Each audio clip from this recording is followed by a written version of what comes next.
Since যুক্ত বাক্যকে আমরা ভার্বের সঠিক রূপ দিতে এই নিয়মটা ফলো করলে আমরা সবাই সঠিক নাম্বার পেতে পারবো এবং সঠিকভাবে লিখতে পারবো। খেয়াল করো, আমি দুটি বাক্য লিখেছি। It is a long time since I meet him, it was a long time since I meet him. যদি বাক্যের মধ্যে সিন্স শব্দটি থাকে এবং সেই বাক্যটি যদি প্রেজেন্ট টেন্স হয়, তাহলে ওই বাক্যের ভার্বটি টু হবে, ভার্বের পাস্ট ফর্ম ব্যবহার করতে হবে।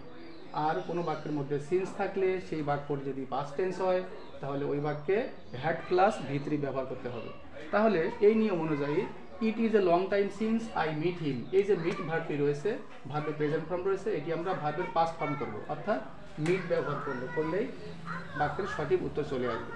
একইভাবে it was a long time since, since রয়েছে, পাস্ট টেন্স রয়েছে, আর এই যে মিটটি রয়েছে, তাহলে অবশ্যই নিয়ম অনুযায়ী হ্যাড প্লাস ভি3 করতে হবে, অর্থাৎ সিন্স পাস্ট টেন্স থাকলে হ্যাড প্লাস ভি3, তাহলে উত্তর হবে হ্যাড মিট।